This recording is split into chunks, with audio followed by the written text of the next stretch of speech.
How's it going? So this is the dreaded mid-afternoon spot, so hopefully I won't put all you to sleep. But if I do, just think about the drinks at 4. All right, so this is not a security talk. This is more of a general, about the general state of operations today, although I would consider security to be part of that tribe. And we're going to focus on, in the DevOps conversation, there's a lot of focus on deployment, right? It's deploy, deploy, deploy, go, go, go. But what happens after deployment? There's this whole thing called operations that happens, and I want to look at the state of that and what's working and what's not working. So as Alan said, my name is Damon Edwards. I think I get to be pretty lucky. If you think this thing is a lucky thing, some people think it might be odd, but I've gotten to see a lot of companies over the years, both in the DevOps community from the early days. I was managing partner of a consulting company called DTO Solutions, did a lot of DevOps transformations, worked with a lot of large enterprises, and then now also with RunDeck. Through all these different angles, I get to see a lot inside a lot of companies. What makes them work? Both large multinationals down to kind of high-flying startups and everything in between. And this talk is a lot about what we're seeing going on in these transformations, especially as they start to mature. So the common problem that we see behind all of these organizations is that of silos. It's the systemic force that gets in the way of everything they do, and as they grow, this force occurs naturally and causes these DevOps problems. And what I mean by that is it's just a natural state of being humans, right? We like to group like with like. People who do the planning, let's put them together. The people who do the development, let's put them together, so on and so forth. Especially as we grow, they start to spread out, throughout the world. First, they're on different sides of the floor, then they're on different floors, and next thing you know, you never met them, and they're in a different country. And as it happens, these walls start to build up between them. These breaks in context. They start to think differently. They start to focus more inward. They start to worry about optimizing their role, because after all, that's what it says on their business card.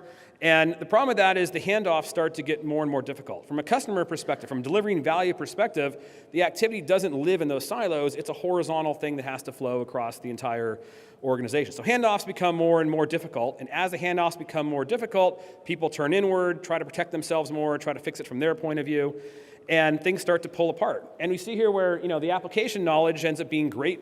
On the business dev side's got strong application knowledge. By the time it gets to operations, you've got a pile of tickets, right? You don't know what goes to what and what's happening where. Likewise, the operations knowledge, obviously heavy in operations. By the time it gets back to development, often developers, especially large enterprises, they don't even really know exactly what production looks like. They just sort of have a Word document somewhere, or they're told by somebody what's going to happen. So all the lessons learned from operations are hanging out there and not being fed back to the left. And then the business intent, again, it's strong on the planning side, strong on, better on the dev side because they sit with the business side. But again, time it gets down to operations, it's a pile of tickets. I don't know what the priority is, what I'm supposed to be dealing with first. So, everybody on the left has all the ownership, right, but limited accountability. They don't have to make it run. And everybody on the right, you get all the accountability, but you're the aggrieved party. You don't really have the ownership to decide what you want to change. This is the classic battle or contention that we see going on inside any organization at scale. And no matter what you do, you're always fighting these forces and have to find ways to overcome them. So, one of the common perception, so I'm part of the DevOps Enterprise Summit, Gene Kim's conference. John Willis and I helped him get it off the ground, and we're on the content committee. And you hear a lot about large enterprises, and there's kind of a common theme about, how are they going to get this, this digital or DevOps transformation? And it's, let's look cross-functionally, right? Let's build these cross-functional teams. Let's build this kind of end-to-end groupings, and that's going to solve our problems. And the reality is, it's going pretty well on the dev side, right? I think we had a lot of Agile training, a lot of Agile history over there. So the dev, the planning, QA, they sort of already kind of sat near them anyways. We're pulling them in.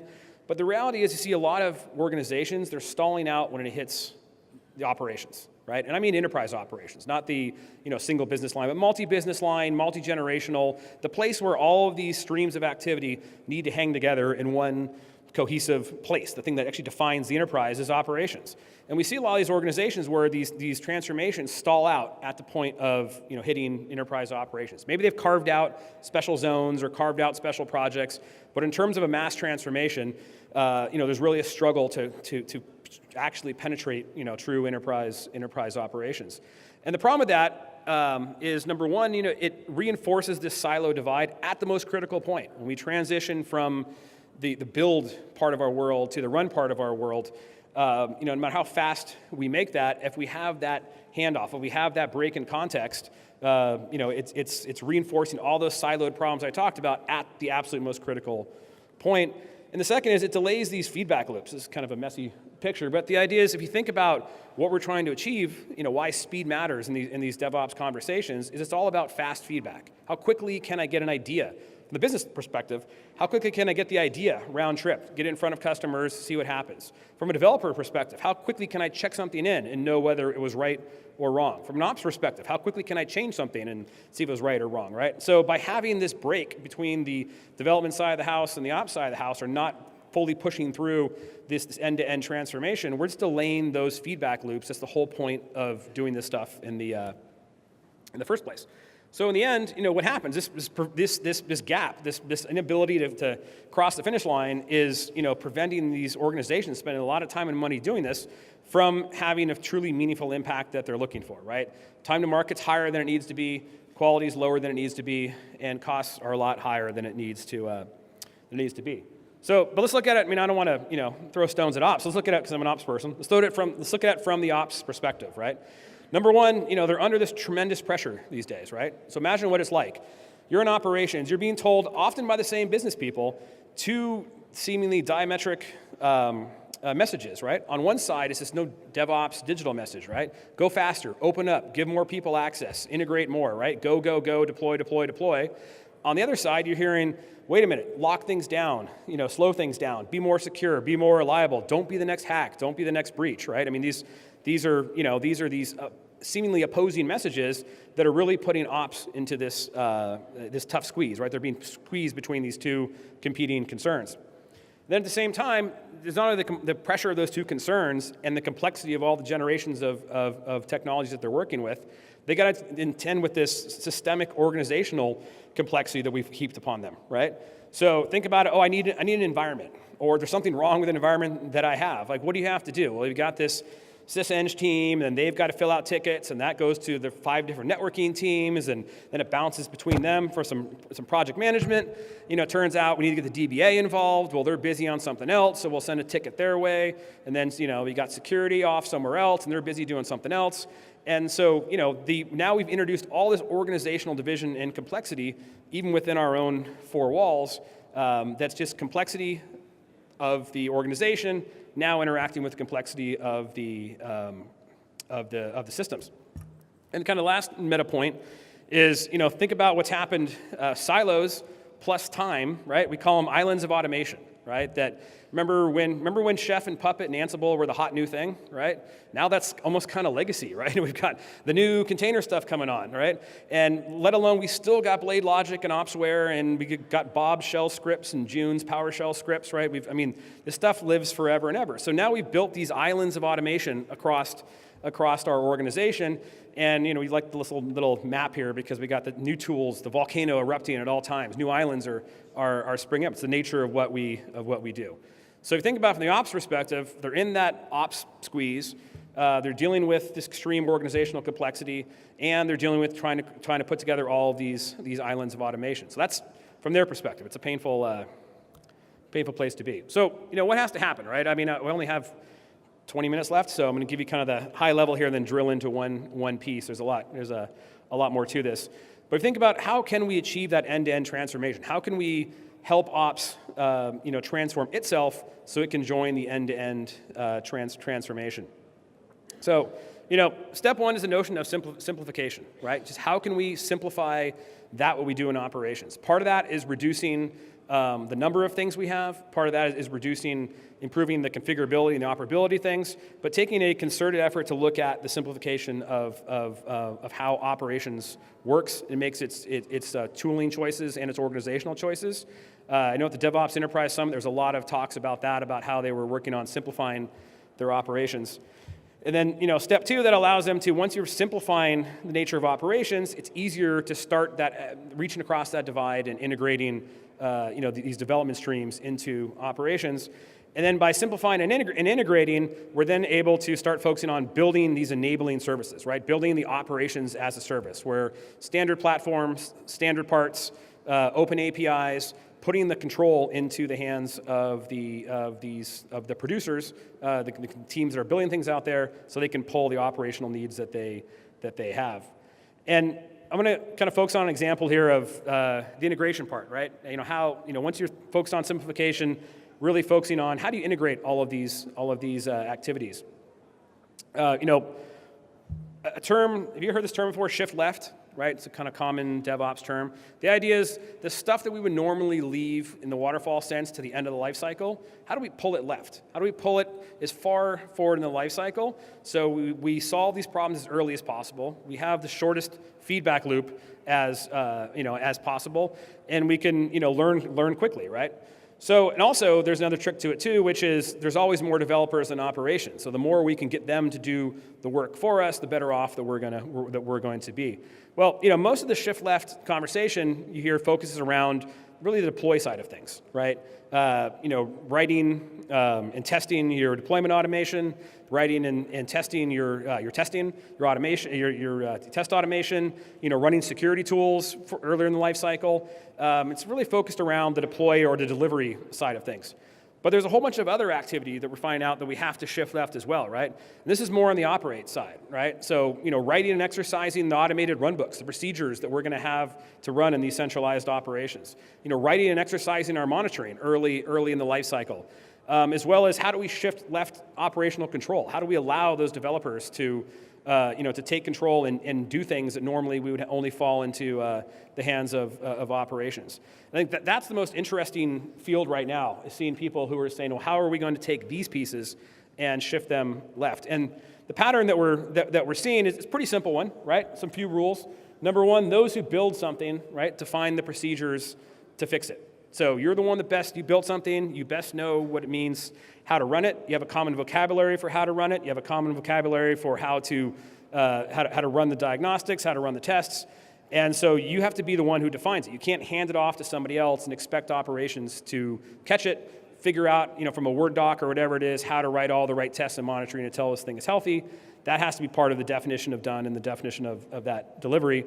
And then step two of that is the next part, which is, well, once you've done that, how do you then kind of shift that control left to where those who build something are the ones that end up having to go and fix it when it breaks, right?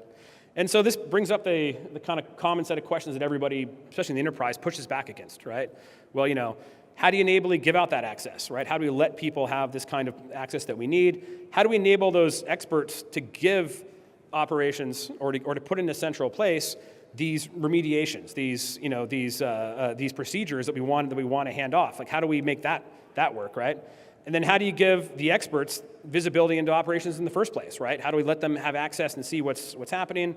And then how do we capture all this so we can do postmortems days and weeks, months later, right? So these are the big questions. So we've seen that the companies that have gone at, and I'll give you an example at the end of an actual one of these, but there's a kind of common pattern that we're seeing, and it goes something like this. Of course, I work for RunDeck, so I'm going to give a shout out to the RunDeck open source project, but there's a lot of tools that can be used in this place. But the pattern we see them going through is step one, we need a common place to define these operating procedures. Where is the place where we can define the common vocabulary that we need to operate and run our systems? That's kind of the incident side of things. And the other is we need that same common place to give us the activity and the health of these systems from a business or delivery perspective. And that's usually a mix of various monitoring tools, right? And the key thing here is it's in a common place where operations is ultimately still under control, right? They're in control of the passwords, they're in control of identity, they're in control of the audit logs, they're in control of all the access policy. But then they're starting to hand out access to say, hey, there's the operations supports teams, they need access to these remediation procedures. And then there's our engineering teams. How do we start to give them access to these procedures as well? So that's step one. But an issue that we see is that, that's or the issue they quickly run into, is that's nice, but now we've got another silo. We've got a place where where we can put this stuff, but we still have the same experts defining this stuff. How do we get all of those developers out there and all those operations, support folks out there? How do we get them in this game of defining this stuff for us, so we don't have to have the same, teams doing it over and over again? And they're turning to the same kind of concepts they're using in the rest of the DevOps conversation, which is, how do we establish a SDLC, that same software development lifecycle discipline that we do for our delivery artifacts? How do we do them for these same operations procedures, right? How do we get them written early in the lifecycle, by our delivery teams? They're using, code review tools to do code review, along with, get ops and security to come and do code reviews with development on these procedures. So they're vetted by the time they get to this, to this central, ops support portal, right? So that is another step 2 of the pattern that we see over and over again. And there's step 3, which is, okay, well, now that we've got this SDLC to allow people to self-service to define the operational procedures, and now operations can now give control either to their own operations teams or give it back to, to development teams as needed. Step 3 is, well, what about all the other information we have in our organization, right? How do we pull our ticket systems in? How do we pull our other monitoring tools in? Other kind of software supply chain themes we've heard about today. That's kind of step 3 we see, that people are integrating that into this way of working. And then step 4, and this is kind of one of the ahas, is that it makes compliance and security really happy. I mean, at first you say, hey, we're going to have a common way to let development teams define operational procedures and then let them run those procedures. The panic is pretty fierce to start with. But when they stop and look at it, they're actually in a higher compliance posture than they were before. They have a common place to come to say, hey, who created these procedures? Who reviewed the procedures? It's huge. Who ran them, who, what, when, where, all the classic things like that.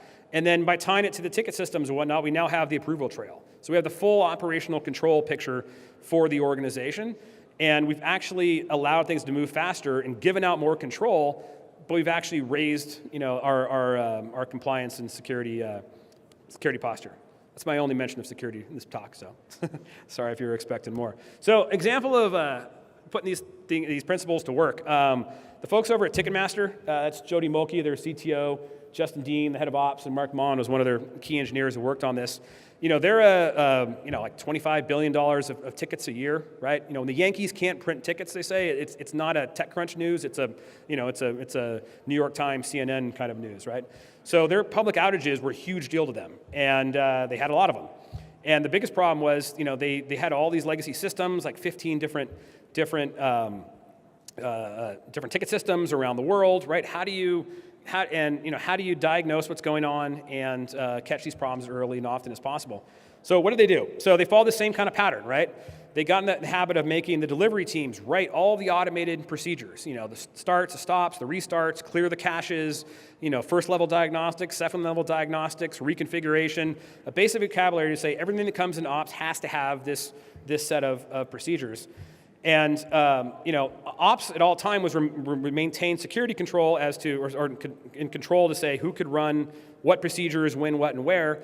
But now they're able to start empowering the NOC team, right? The NOC had become just an escalation machine, and they said, okay, well now let's let them actually be operators. Let's let them actually run some of these commands. Let's give them a runbook that actually works. And they even got to the point where they started saying, well, let's actually have our monitoring tools give direct links into their RunDeck that basically said, hey, here's what you run if you see this thing over, this problem and before you escalate, right? And then they said, well, now let's let those developers, they gave us these procedures, they know these things are healthy or not, let's give them limited access to run certain sets of commands so they can help to diagnose and catch things quicker if things are escalated to them. And they combined this with the new incident response model, which was, how do we divide up the activity in the organization and kind of really allow this sort of, new levels of control.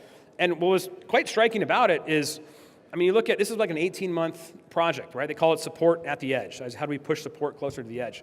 Before support at the edge, the average web operations, their main site incident, the average MTTR was 47 minutes, right? And if you imagine when people can't buy Adele tickets for 47 minutes, it's a big deal, right? And they're famous for creating their own denial of service attacks, every time they put tickets on sale, right? Because Justin Bieber and I would say Brooks and Dunn, is that kind of old? Or on sale at the same time, it's a huge chaos, right? So, 47 minutes was huge. They got it down to 3.8 minutes. All from being able to redistribute control, to set up these procedures, to empower the NOC, to allow those delivery teams to take charge of their own pieces. So it was a 90% reduction in MTTR. And actually, I think that's pretty striking. Even more important than that was they had a 50% reduction in escalations. So all of that rework, all of that interrupts that was kept being pushed back on the rest of the organization, was essentially cut in half, which was a huge boost to their productivity. And they couldn't even really figure out all of the death by 1,000 cuts that people had from, constantly being pinged. We got a problem. I need all hands on deck. Everybody just plays the game of saying, it's not me, it's not me, it's not me, so they can hang up and go on to their old work, right? So that ended. And it was a 55% reduction in overall support costs. So it literally cost them less than half now to support their ongoing web operations, purely from just redistributing who does what, when, and where, and putting a pretty solid toolchain architecture into place to coordinate and execute and manage all the access control for that. So the recap of that, I'm going way faster than I thought here. Kind of three steps here, right? How do we, number one, make sure you're focused on, are we taking this transformation all the way to operations? Or are we just focusing on the easy part, which is, let's get development and QA together and say this is our DevOps, our DevOps win, right? Are we actually going into operations saying this is an end-to-end transformation? Because that's where the big gains come. And it's not just big gains in terms of the business. And if you talk to the folks at Ticketmaster, I keep promoting them, but it's a better place to work. It used to be known as a place that wasn't that exciting to work. It's kind of you're a lifer. You went there because, hey, it's a big company, it's nice. And now it's known as, it's a fun place to work. And they're getting a lot done because they're getting rid of all of the old operational problems that made their lives miserable, right? That makes it painful to be in operations. And it allows people to focus on the stuff that moves the ball forward and does all kinds of new cool stuff that they're now able to see in the news, and they're coming out with this. It's remarkable how it has a people effect and makes people's lives better, in addition to making the business better, which reinforces each other, makes it easier to recruit, easier to grow. It's really kind of a remarkable thing. So, go all the way to operations. Make sure when you're shifting left that you're not just shifting left the deployment side of things, but also focus on the operations side of things. That ops happens, we have to focus on that as well. So automated tests, deployment automation, security scans, great, but also don't forget about the run books, the metrics, the operational control. How do we shift as much of that left as possible so we can let the organization decouple, but still maintain control from a central kind of operational perspective. And also, explicit investment in this process and tooling. Too often these kinds of projects are done as shadow works things, as things that people do sort of on their spare time to try to make their life better. But the higher performing organizations we're seeing are the ones that are explicitly investing in the operating side of the house as an important tooling project. So that's it. My name's Damon Edwards. If you want to email me, if you're on Twitter, I need to catch John in terms of Twitter followers. So please follow me. And we do a podcast too called DevOps Cafe that we take little hiatuses on, but we're going to be picking it back up. It's like a long form interview. We talk to all kinds of great DevOps people. Do a Q&A? Yeah, if you want. Please. We got 4 more minutes. Does anyone have a question? Any questions for Damon? There's a microphone here, microphone here. Is that damn good? Huh? I guess. Anybody? Someone's got to have a question. Hassan, you can come on. No? All right. Yes, please take the microphone. Thank you. Thank you. I just want to clarify this, the tooling that you're talking about. So the idea is to set up a common portal so that the developer teams and the operations teams are working together, documenting the run procedures, the debug procedures, and run books and things like that. Is that kind of how it works? Yeah. Yes, but the caveat is they're focusing on executable code. The handoff is code, right? They're handing off something that somebody else can run. Often they're shell scripts. It's misaligned shell scripts, but it's a lingua franca everybody can read in an organization. And I'm not going to hand you off a Word document that says, do this, then do that, or a Word document that says, read this 7 pages and I'll tell you if this app is healthy. I'm going to give you a shell script, and you can run it, And if you run it, this thing's healthy, and we go on. If you run it and it's not healthy, it kicks back to me, because either I either gave you the wrong shell script, or I didn't write enough, enough tests in it, right? So it's turning that information handoffs into artifact handoffs that could be passed in the tool, and it's two ways. That it's the developers or the producers in the world, right? Developers they're the ones that create these, and then that handoff happens where they're using that same code to verify, yes, this thing works. And it's also, then I can turn it around and give it back to you and say, hey, when this thing's in production, you now have the power to run those same tests to see if this thing is healthy. So from at the end of the handoff and productionization, from a roles and responsibility perspective, how do you guys typically, just a typical organization, how would they actually, when things go bump in the night, is it still the ops guys that actually? Yes, yes. And then what's the role of the NOC and the DevOps roles? So the roles are interesting. In kind of pure purpose-built organizations, you hear of the Amazons and the Facebooks and whatnot. The idea of you build it, you run it works quite well, because these teams are constantly, cranking on the same things. In big enterprises, you don't have that luxury, because you have a lot of projects. Like, hey, this is my ERP system, I got to do a big rebuild of it. I can't afford to I'm not going to dedicate a full team to that like I would for, say, my, some of my digital channels, right? So what we see then is the same idea that's saying that, hey, I'm going to build these procedures, but then I can still have a central operations organization who can run those things, who can react to things based on, I've given them the right guardrails and the right tools to do that. So we see it's a pretty blended mix in an organization, because you can't just say it's just one size fits all, you build it, you run it, because in big enterprises, you just run out of people, and they're not structurally set up that way. So you have to let it I can let the developers build and run their own thing, or I can have a central NOC, ops support group, care and feed for these things as well. That needs to be, let's talk about the new operating model that Ticketmaster put into place. That was part of that. That was that change to decide which of these things do we use the central NOC for, which of these things do I say, no, the app team, you guys pass around the pager and figure out what you're gonna wear. Great. Is one more? We're right at time. You got time? No? I'll catch you after. Yeah, I'll catch you after. Okay. All right. Thank you very much, everybody.